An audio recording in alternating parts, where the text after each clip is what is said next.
Good day guys, mga kapakolets sa ating channel. Panibagong araw, yes! Panibagong video naman ang share ko sa inyo. For this video guys, ang Honda XR 125 third time ay nagkaroon ng problema sa kanyang motor. Sabi daw ni owner, ito na ay nakatambay ng mga ilang linggo at nang gusto niyang gamitin ay ayaw na daw umandar, no? Siyempre, pinakauna niyang ginawa guys ay pinalitan niya ng bagong spark plug. Yan, no? Ito po ay bago. Ang nangyari is ayaw pa rin daw umandar ang kanyang motor, no? Kaya nagplano na siyang ipaayos sa aking shop at ipinahilan niya to sa isang habal-habal. So ngayon, since ayaw na sa umandar guys, ibig sabihin is may problema ang kanyang motor. So ang gawin muna natin, i-drain muna natin ang kanyang carburetor. Baka napasukan ito ng tubig. No? Siyempre mayroong drain plug dyan sa ilalim at kukuha man tayo ng planggana. Pero sabi daw ni owner guys, no, ito daw ay na-drain na daw niya. Pero para sure, is tayo muna ang mag-drain sa kanyang gasolina, no? Okay. Para ma-double check natin kung meron bang tubig sa loob ng kanyang bowl. Ito yung pinaka-basic step guys, no? Kapag ayaw talaga umandar nating motor, kapag napalitan na natin ng bagong spark plug. Check lang natin ang kanyang gasolina. Dilin muna natin ng kaunti.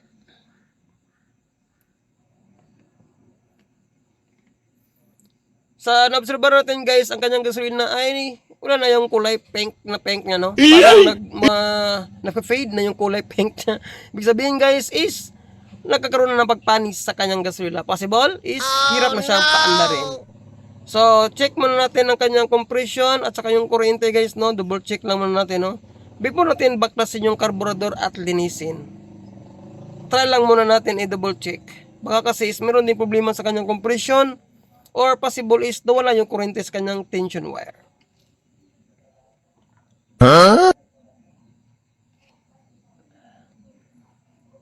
So, check mo natin kanyang spark plug kung meron bang output sa kanyang tension wire.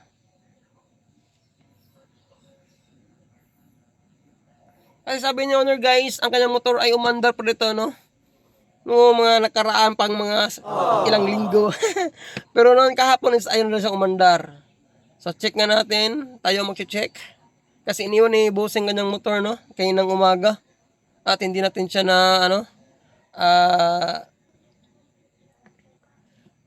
hindi natin siya mapa-shut out, no? So, on mo na kanyang susi. Medyo nagdulok ko yung ignition switch, guys. Kailangan pa nating, ayan, itapat. Kaya, namila na kanyang neutral. At i-check natin, ibadigra natin kanyang spark plug kung mayroong kuryente.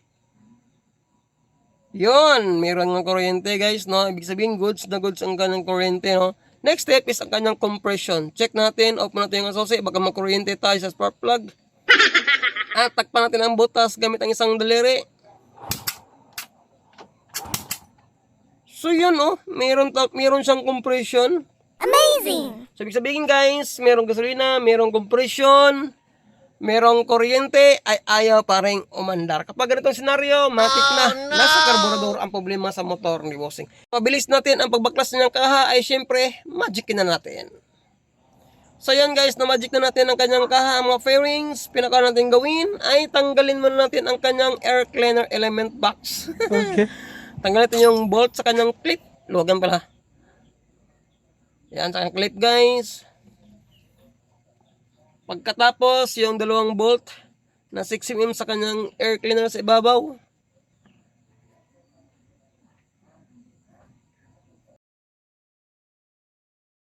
So pagkatapos matanggalin yung kanyang bolt guys, syempre sikwatin na natin ang kanyang air element box. So kapag matanggal ng bolt guys, pwede natin siyang sikwatin ang kanyang air element box.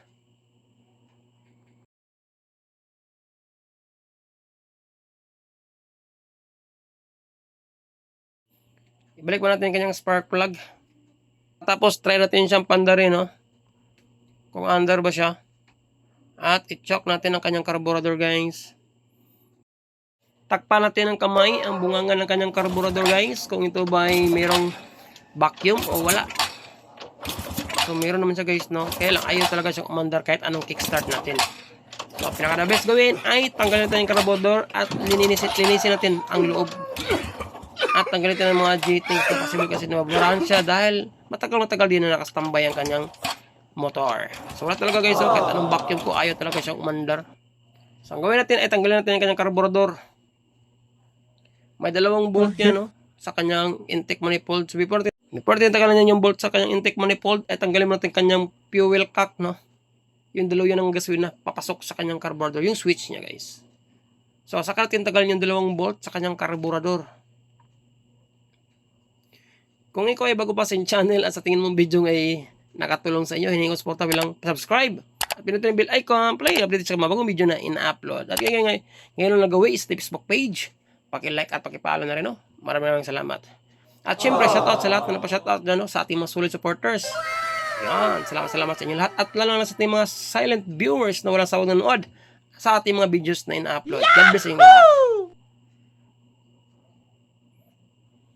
So yun, tanggal na siya, no?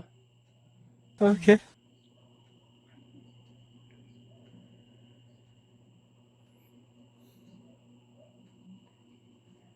So next step ay baklasin na natin ang kanyang carburetor, no? So sa XR125 na carburetor, guys, ay dalawa lang ang bolt sa ilalim ng kanyang bowl. Okay.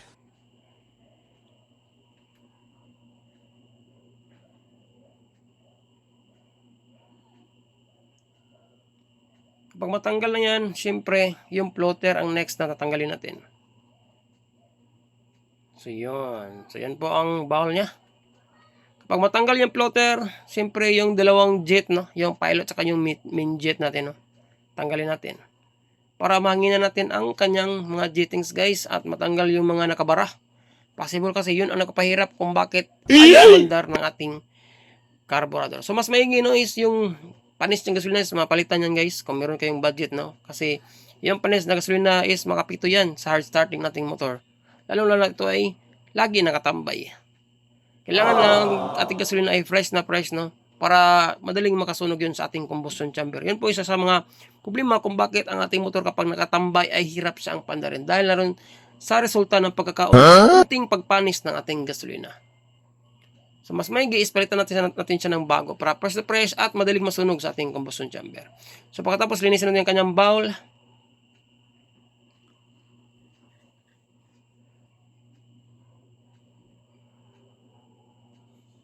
Pagkatapos malinis sa kanyang bowl, guys, ay kanyang carburetor mo, no? Yung sa ibabaw na bahagi pala. Kung kayo ay nag-DIY, mas maigi is pumunta kayo sa mga shop at syempre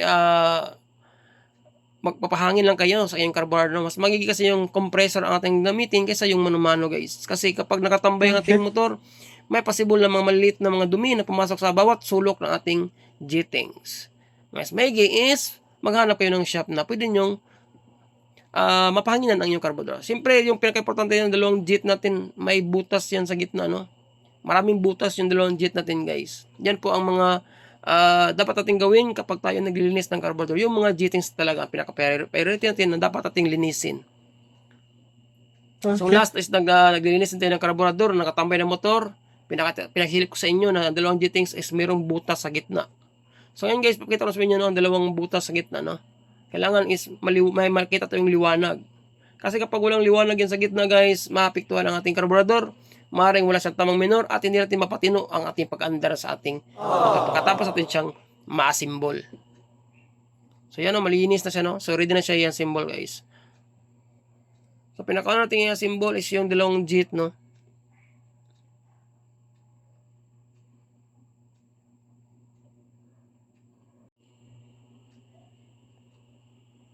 So yan, no, slow mo lang natin, guys, no.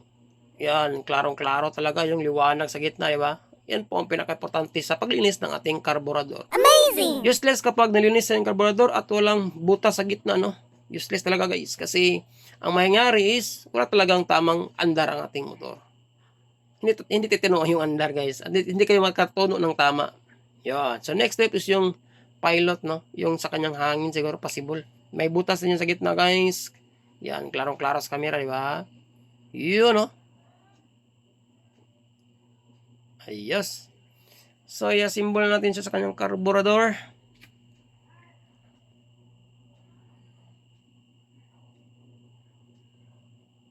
Pagkatapos is yung floater, no?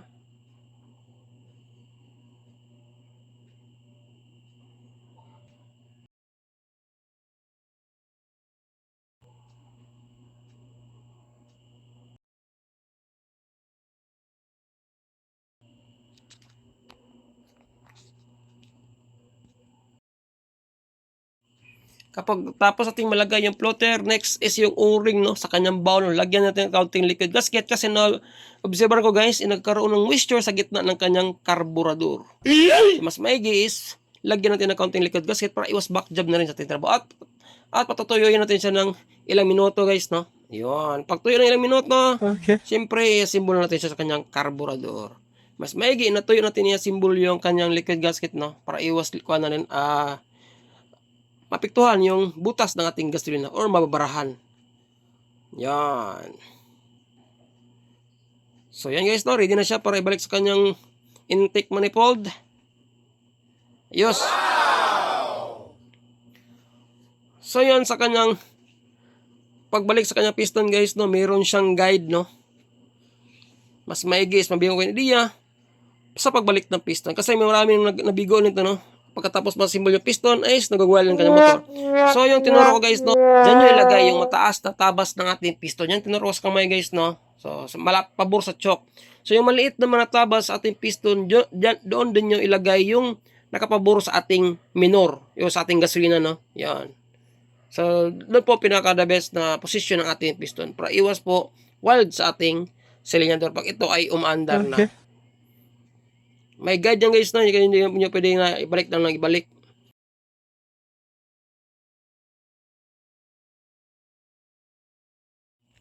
Ibalik natin kanyang dalawang bolt sa kanyang intake manifold, no? So, siyempre, pagkatapos natin ibalik na din natin ang kanyang fuel cock, yung kanyang gasolina o fuel switch.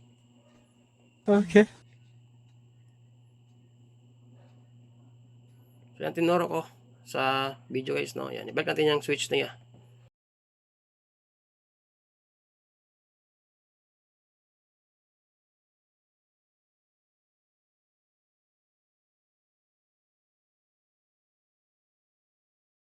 Pagkatapos malagyan natin yung dalawang bolt guys, siyempre una natin yung kanyang gasolina, no, para mapa-under natin kung maging successful ba ang ating paglinis ng kanyang carburetor at hindi na tayo mapahiya kung sakaling hindi andar kanyang motor, no. Kung sakaling hindi andar, possible may problema, may ibang problema ang kanyang motor guys kung bakit ayaw siya umandar. So naka-on na siya, siyempre lipat sa kabila.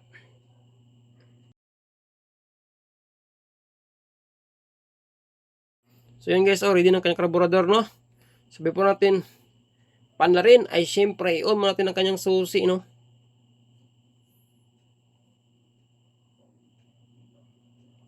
Pahirapan pa.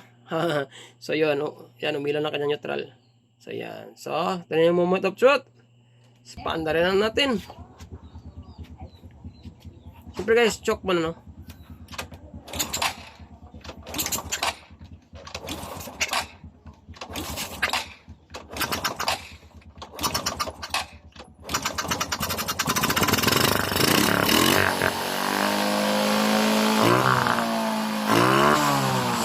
No, umandar na sa wakas guys, ibig sabihin kulang na ng linis sa kanyang carburetor. Siyempre kapag ganitong senaryo, no, kapag nakatambay talagang motor guys at ito ay umandar pa nang hindi pa nakastambay, alam na natin at may idea na tayo kung anong dapat yung gawin sa ating motor. Kung ayaw pa rin umandar, kapag palitan yung spark plug, so nasa carburetor ang problema ng ating motor. Kasi habang tumatagal, kapag nakatambay ng ating motor, is napiktuhan ng ating carburetor. Kasi yung mga gasolina is nagkakaroon siya ng unti-unting pagpanis sa loob ng ating bowl. Yung mga dumi unti-unting pumapasok sa loob at mga butas ng ating G-Things. Napaka-best gawin ay siyempre linisin natin ang carburetor, no, para mapaandar natin. Okay. Yan. So natin ulit ang kanyang susi. At paandarin natin kung one-click ba. Ayun, no. Ibig sabihin guys, successful ang ating pag-linis ng kanyang carburetor. Yan lang, no. So yan lang guys, nasa araw na ito. Maraming salamat sa walang sawang pasuporta at panonood. Siyempre, see you sa ating next video. Right, Chef. God bless.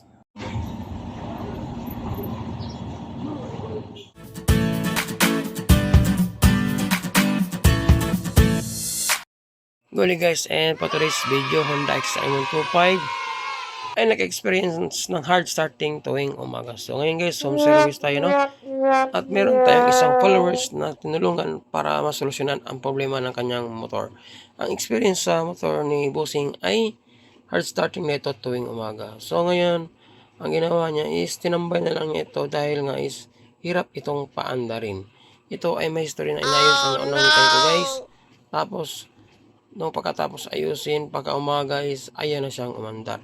Kung umandar man siya, ay medyo pa uga-uga ang andar o hirap makapiga. Ngayon ang gawin natin is try natin siyang pandarin. Una natin na kanyang susi guys. Try natin kickstart kung hindi ba talaga siya andar o hard starting ba talaga.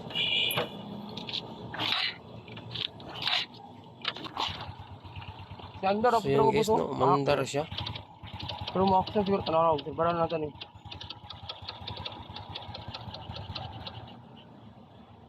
Umandar naman siya guys, kaya lang parang hirap siya mapiga. Kasi kapag piga yung cylinder, parang namamatay ang kanyang motor. Kung short sa gasolina, no?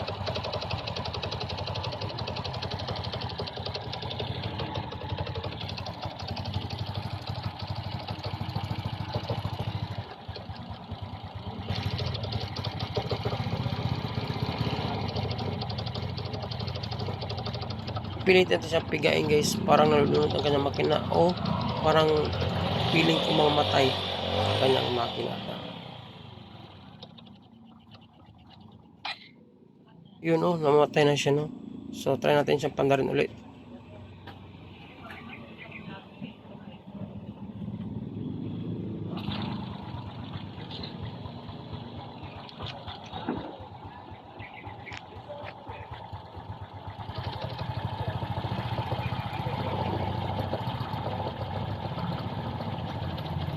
Yun no, hirap talaga siyang pigain guys, no? Kasi kapag pinilit sa pigain, parang nanununod ang kanyang makina or possible na matay ang kanyang motor.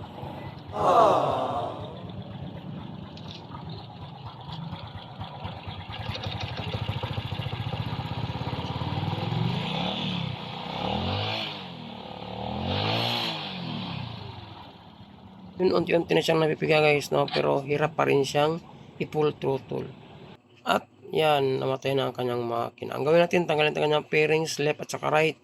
Tapos, i-check natin ang kanyang kuryente. So, at i-check din natin ang kuryente ng kanyang spark plug guys. Kung goods ba ito o abnormal. Kasi yun din ang nagbibigay problema sa ating motor kapag abnormal na ang tapon ng kuryente sa ating spark plug. So, tanggalin natin ito. Okay. Para ma-double check natin guys. Kasi kapag yung kuryente is natatalapon sa gilid ng ating electrode ng ating spark plug o sa ground, hindi sa gitna, maaaring yun ang dahilan kung bakit nagkaroon ng ganyang senaryo ang ating motor na parang na lulunod ang kanyang andar. So check natin yun, kulay itim ang kanyang spark plug. So try mo natin ilagay ang kanyang spark plug ulit sa kanyang cap. Tapos try natin i-kickstart at ilagay natin sa body ground ang metal, yung metal ng ating spark plug. So yan guys, may metal yan, di ba? So i-din lang natin sa ground, tapos try natin kickstart. Dito natin malalaman kung goods ba ang tapon ng kuryente sa ating spark plug.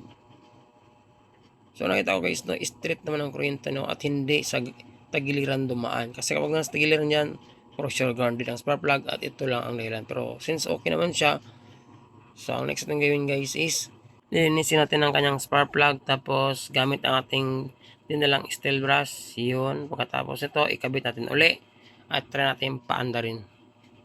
So yan naman una natin gawin guys, since ang motor na to is may history na pinalitan na ng bagong cylinder block. Parang nakakaro na siya. So yan, nalinis na siya. Try natin ilagay uli sa kanyang cylinder head ang kanyang spark plug na nilinis natin.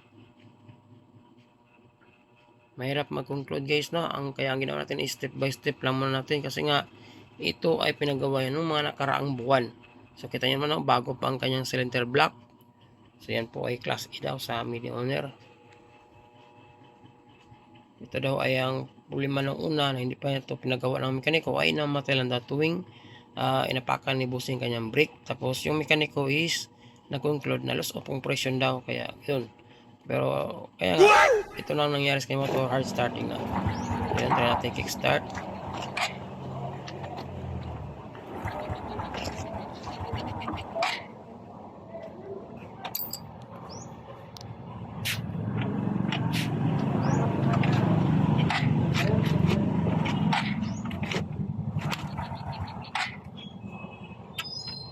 Yun guys, kahit anong subok natin sa pagpaandar ng kanyang motor, ay nahirapan pa rin tayong paandar, no? So try natin ulit subukan.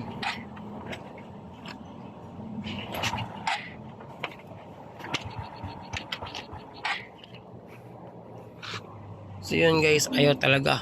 So nagdala ko ng pang testing natin ng spark plug. So ito na muna ang next thing gawin is mag-testing tayo ng bagong spark plug. Kung ayaw pa rin, magdesisyon na tayo na baklasin ang kanyang carburetor air cleaner. Okay. At nakita ko rin guys na wala na patay ang kanyang battery. Since naon natin ang kanyang susi is hindi nag-display ang kanyang neutral light at umilaw ang kanyang neutral light. So suggest natin kay bossing na kailangan bumili siya ng bagong battery.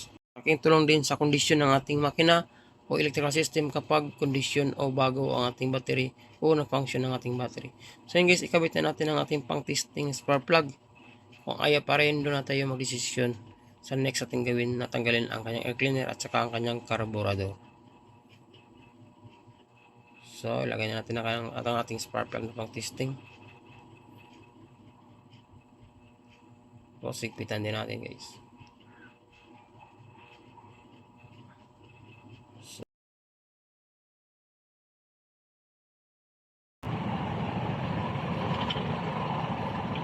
At isa sa nakapahirap natin guys, nagpapaandar sa kanyang motor, ay sira ang kanyang kickstarter. Kita ba yan? Oh?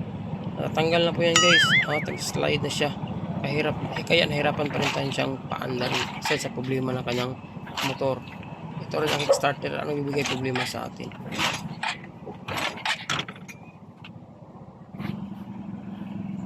Yun na nga, bumigay ng ating kickstarter. Kaya kailangan natin bumili ng bagong starter guys bago tayo proceed sa ating next step. Tapos bumili din tayo ng bagong battery para sureball talaga na makita na agad natin ang kanyang neutral light. A few minutes later. So ito nga, nakabili na tayo ng bagong battery. So yan po ay mura lang guys, no? At nakabili na rin tayo ng bagong kickstarter. So ikabit na natin ito para makapagpatuloy na tayo sa pag-troubleshoot sa kanyang motor. At i-replace natin ang ating bagong battery sa kanyang U-box muna guys. Ayan. Yan po ay nasa 2 years na daw, no? Ang kanyang battery. So ito na nga guys, nabaklas na natin ang kanyang carburetor. At una kong nakita is yung pundo sa kanyang bowl. Baka ito rin isa sa mga dahilan kung bakit mahirap siyang pandarin o hirap makaangat ang gasolina sa kanyang karayom. So tanggalin natin ang kanyang carburetor guys kasi nakita ko rin isa sa problema is yung main jet yan sa gitna. Parang maliit lang ang butas, no? Kapag maliit lang ang butas, automatic kapag nabarahan niya ng mga dumi, hindi na makapasok ang gasolina papunta sa ating karayom. So, try natin baklasin ang kanyang mga jets guys. So, ito na nga. Nabaklas ko natin yung jet. Pinakadulo guys. No? So, kung titingnan nyo is maliit lang talaga ang butas. Marahil ito guys ang dahilan kung bakit mahirapan tayong paandarin ang kanyang motor. At ito ang experience ni Musing tuwing umaga, no? Hard starting. Dahil mahirapan makapasok ang gasolina na yan papunta sa karayom ng ating piston ng ating carburetor. Yun, no? Diba? So, kailangan guys, magpapalit tayo ng bagong G-Things, no? Kung ganun pa rin ang kanyang kahinatnan kapag matapos natin i-check ang kanyang carburetor o linisin. Ito na yung float valve na guys, no? Parang ang liit lang ng buka niya. Apektado kasi ang pundo ng ating valve guys kapag itong float valve jet natin is maliit lang ang buka. Maliit lang ang OP niya, no? Kasi kapag nakabita yung float valve jet natin guys, is yan ang mangyayari. Itong bowl natin is maliit lang ang supply ng gasolina. So, tinanggal ko na rin ang kanyang main jet guys para ma-double check na rin kung nabarahan pa mga butas-butas na yan. Kasi kapag nabarahan yan, matik yan guys. Yun ang ma-experience natin tuwing umaga at tuwing nakapag-relax ang motor na busing. So, yun, no? Yun. Meron ako nakita mga dumi-dumi o buhangin dyan nakapatong kanina. So, lilinisin na natin yan. Pati yung sa pilot jet, tanggalin na natin yan guys, no? Para malinis na rin daanan ng hangin para sa ating pag-tuno mamaya sa kanyang carburetor. So ito na, natanggal na natin yung main jet at saka yung next naman is yung pilot jet. Check na natin ang butas. So far, no, dito naman butas pero kailangan natin siyang hihipan guys kasi hihipan lang muna natin ang gawin kasi wala tayong compressor, nasa home service tayo. At itong maliit na jet guys, ito yung duda ko kaya nahirapan tayong pandarin ng motor na ito. At yun na nga, tapos na natin makalikot ang kanyang carburetor at naikabit ko na rin siya guys. Pasensya na, hindi ko makita siya kung paano siya buuin kasi nga is one hand lang ating ginamit na pang camera pagkuha sa ating video. Kaya dinirekta ko na lang siya ang pagkabit guys. So, importante,isumpita ko sa inyo isa sa mga dahilan kung bakit nagkaroon hard starting ating motor. So, since nakabit na natin ang carburetor, ay siyempre kailangan natin try paandarin ang kanyang motor on ang kanyang susi. At yun na nga, umilaw ng kanyang neutral since bago na ang battery na kinabit natin. Paandarin natin. Let's go!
Ayan guys, namandara sa tracking tono ang kanyang carburetor.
Uusok ang kanyang muffler guys, so kanister no. Ibig sabihin may problema pa rin ang pagtapong ng naunang mekaniko. Pak pa rin ang unang trabaho.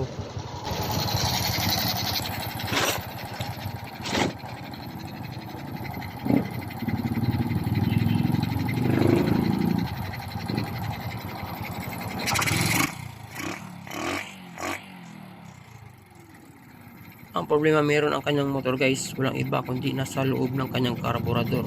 Kasi itong carburetor niya is replacement ano.